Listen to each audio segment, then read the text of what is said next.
তেঁতুল গাছ লাগিয়ে মিষ্টি ফলের আশা করা যায় না। চোরের মাধ্যমে চুরি মুক্ত দেশ হতে পারে না। পরিবর্তন হয়েছে কিন্তু আদর্শ ও নীতি পরিবর্তন হয়নি। এক সন্ত্রাসীকে বাদ দিয়ে আর সন্ত্রাসী ক্ষমতা দেখতে চাই না। এই দলের মধ্যে চাঁদাবাজ আছে, ওদের দল আমরা করব না। কিন্তু ব্যক্তির পরিবর্তন হয়েছে, জুলুমের কোনো পরিবর্তন হয়নি।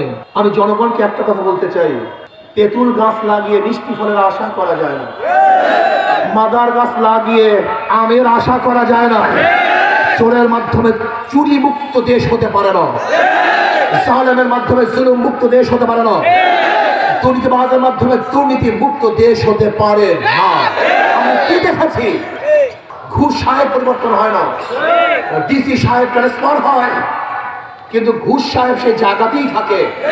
আজকে ওসি পরিবর্তন হয় কিন্তু দুর্নীতি পরিবর্তন না হওয়ার কারণটা কি? ব্যক্তি পরিবর্তন হয়েছে কিন্তু আদর্শ ও নীতি পরিবর্তন হয়নি। আমি বারবার একটা কথা বলতে চাই, একজনের নাম এ, একজনের নাম বি, একজনের নাম সি। এও চো, বিও চো, সিও চো। ক্ষমতা আছে এ, সে কি করবে? হটাও এ, বসাও বি, সে কি করবে? হটাও বি, বসাও সি, সে কি করবে?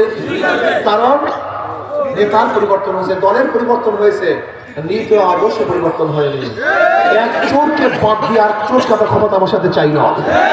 এক সন্ত্রাসীকে বাদ দিয়ে আর সন্ত্রাসী ক্ষমতা দেখতে চাই না। চালককে বাদ দিয়ে আর চালককে ক্ষমতা দেখতে চাই না। এদেশের মানুষের জন্য রক্ত হয় নাই, এজন্য 5ই আগস্ট মানুষ সাধারণ পালন করে নাই। এদেশের মানুষ বন্ধুত্ব কেন অর্জন করেছিল?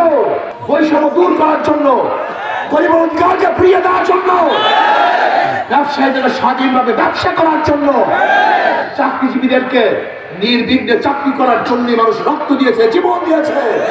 কিন্তু আমরা কি দেখতেছি, আজকে সেই চালেন খুনি টাকা এবং লুটের আবার ক্ষমতা আসার চক্রান্ত করতেছেন। না, জনগণকে ঐক্য হতে হবে, জনগণকে ঐক্য হতে হবে। যেই দলের মধ্যে, যেই ব্যক্তির মধ্যে দুর্নীতি আছে, চাঁদাবাজ আছে, যেই দলের মধ্যে চাঁদাবাজ আছে, ওদের দল আমরা করব না। ওদেরকে ভোট আমরা দেব না, ওদের পিছনে আমরা হাঁটবো না। যদি জনগণ ঐক্য হন, আমি আল্লাহর কসম করে বলতে পারি, এই বাংলাদেশে এমন এক সূর্য উদিত হবে, যে সূর্য উদিত হবে এমন আলো ছড়িয়ে দেবে যেখানে বৈষম্য থাকবে না, জুলুম থাকবে না, অত্যাচার থাকবে না, অবিচার থাকবে না। প্রত্যেকটা মানুষের অধিকার ফিরে পাবে। যেখানে অধিকার থাকবে মহিলাদের, যেখানে অধিকার থাকবে পুরুষদের, যেখানে অধিকার থাকবে জেলের, তাঁতি, কামার, মজদুর, ঋষি, নেটকদের, যেখানে অধিকার থাকবে প্রত্যেকটা চাকরিজীবীদের, যেখানে অধিকার থাকবে প্রত্যেকটা শ্রমজীবীদের, যেখানে প্রত্যেকটা মানুষের অধিকার বর্তমান হবে, সেই সূর্য বাংলাদেশে উদিত হবে। সেই সূর্যের নাম হলো ইসলামী বাংলাদেশ। সেই সূর্যের নাম কি? ইসলাম ব্যতীত, ইসলাম ব্যতীত বারবার দল এবং নেতা পরিবর্তন করবেন কিন্তু দুর্নীতি পরিবর্তন করতে পারবেন না। এখানে যারা আছেন আজকে শপথ গ্রহণ করেন, আল্লাহর কর্তৃত্ব, নবীর নেতৃত্ব। কার কর্তৃত্ব?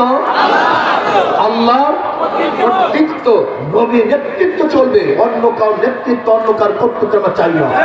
জনাব মুহাম্মদ রাসূলুল্লাহ সাল্লাল্লাহু আলাইহি ওয়াসাল্লাম যে নীতি ও আদর্শ নিয়েছেন, নবীর সেই সৈনিকরা তাদের জীবনের বিনিময়ে নবীর আদর্শ বাস্তবায়ন করবে ইনশাআল্লাহ।